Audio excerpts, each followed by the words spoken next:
ఒక English cinema చూసి నేను ఎప్పుడు ఎమోషనల్ అవుతాను, క్లైమాక్స్‌లో ఏడుస్తానని అసలెప్పుడు అనుకోల. ఎందుకంటే బేసిక్‌గా మన ఎమోషన్స్‌కి ఆబ్వియస్‌లీ ఫారెన్ ఫిల్మ్స్ ఎమోషన్స్‌కి అంత కనెక్టివిటీ ఉండదు. అంత సింక్ ఉండదు గదా! అని చెప్పి అని అనిపిస్తుంటుంది. ఎందుకంటే కంప్లీట్‌లీ డిఫరెంట్ ఎమోషన్స్ నువ్వు ఆల్మోస్ట్ రిలేట్ అవ్వడం చాలా కష్టం అని అనిపిస్తూ ఉంటుంది. కానీ 'ఎఫ్1' సినిమా చూసిన తర్వాత యెస్. క్లైమాక్స్‌కొచ్చేసరికి స్టార్టింగ్‌లో ఏవైతే సినిమా అంతటా కొన్ని చోట్ల ప్లాట్ పాయింట్స్ పాయింట్ అదే ఐ మీన్ ప్లాన్ చేసుకుంటూ వెళ్తారు. ఏంటంటే about his life style and at the same time F1 తను ఏదైతే రేస్ కంప్లీట్ చేయాలనుకుంటాడో అందులో క్రాష్ అవ్వడము. క్లైమాక్స్‌కి వచ్చేసరికి యాక్చువల్లీ 30 ఇయర్స్ బ్యాక్ తనకైన ఇంజ్యూరీస్, విజన్ పోవడము. ఇవన్నీ చూస్తే మళ్ళీ నాకేదో 'జెర్సీ' మూమెంట్ అని కూడా అనిపించింది. And at the same time Indian emotions లాగా అనిపించాయి. బట్ యెస్ ఇందులో లక్కీలీ హీరో చచ్చిపోడు.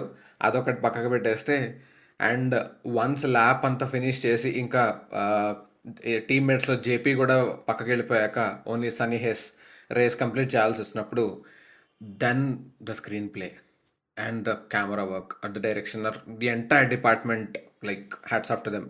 అప్పుడు రేస్ అంతా స్లోగా వెళ్ళిపోతూ ఇట్స్ జస్ట్ లైక్ ఒక స్లో మోషన్లో అంత పక్కన సౌండ్స్ నాయిస్ అంతా బ్లాంక్ అయిపోయి it's just him the race and the road the circuit. అప్పుడు వెనకాల టీం అడుగుతారు వాట్ ఈస్ డూయింగ్ అంటే ఈస్ జస్ట్ ఫ్లయింగ్ అని. అది ఒక ఫస్ట్ సెకండ్ హాఫ్ స్టార్టింగ్ పాయింట్లో Brad Pitt or Sonny Hayes explains that whenever he's there in the moment he says I'm flying. అది ఊరికే జస్ట్ చెప్తున్నాడని అనిపించింది కానీ బట్ దాన్ని తీసుకొచ్చి క్లైమాక్స్లో కనెక్ట్ చేసిన విధానం ఐ లవ్డ్ ఇట్. అందుకే నాకు అనిపించింది హీస్ ఫ్లయింగ్ అని అన్న వెంటనే ఐ జస్ట్ స్టార్టెడ్ క్రైమ్. నాకు కళ్ళమ్మడి నీళ్ళు వచ్చేసాయి.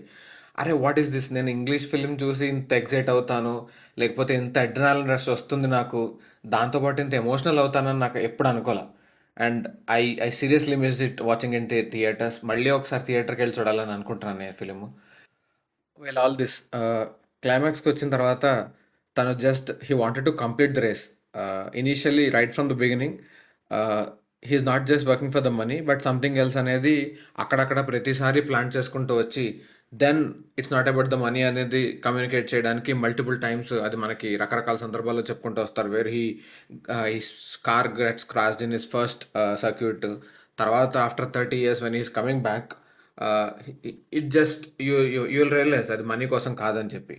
అండ్ ఇట్స్ ద సేమ్ అంతా అయిపోయిన తర్వాత then JP turning out and being his teammate and he's working along with him అంటాడు, నేను తర్వాత ఇంకో 1,00,000 సార్లు గెలుస్తాను but this is your race, you will have to win this race for us అని చెప్పాను అంటాడు. అండ్ క్లైమాక్స్లో గుడ్ బై చెప్పేటప్పుడు now it is your team అంటే ఇట్స్ ఆల్వేస్ మై టీమ్ అంటాడు చెప్పి. Then that's like that's kind of a rapport that will have with your teammates right. చెప్పిన తర్వాత ఇట్స్ జస్ట్ దట్ ఏదో హార్డెస్ట్ గుడ్ బైస్ ఏముండవు, వెళ్ళిపోతాడు and I have to do something else. It's just that ఆ driving సీట్లో కూర్చున్నప్పుడు that is where I feel alive అని చెప్పి కమ్యూనికేషన్ ఏదైతే ఎస్టాబ్లిష్ చేసుకుంటూ వస్తారో that stuck me very hard. అంటే it's just that okay boy, this is just another chapter. ఇదేదో F1 రేస్ గెలిచాను కాబట్టి this is I'm now the champions, లేకపోతే నన్ను ఎవడు బీట్ చేయలేడు, ఈ కైండ్ ఆఫ్ ఎగ్జిక్యూషన్ కానీ ఈ కైండ్ ఆఫ్ బోస్టింగ్ అని ఉండదు. అండ్ జస్ట్ సెకండ్ అవార్డు తీసుకుంటున్నప్పుడు కూడా he offers that to his friend. ఎవరైతే తను నమ్మి ఆన్బోర్డ్ చేసుకుంటాడో ఆ ఫ్రెండ్కి ఇచ్చి then they said that now we get to say we're the best of the world అనేది డైలాగ్ చెప్పేసి then he just do the celebration what ever it is required, speaks to his friend Kate, then he leaves like he just did nothing. ఆ తర్వాత no prior, no press, no brand endorsements are what ever it is, it just leaves and go to some random beach. అక్కడికి వెళ్ళేదో drive చేయాలంటే then he starts driving it alone again. అది కూడా మళ్ళీ ఆ car కూడా కొత్తదే. వచ్చా అంటే యా ఐ డోంట్ నో అంటాడు.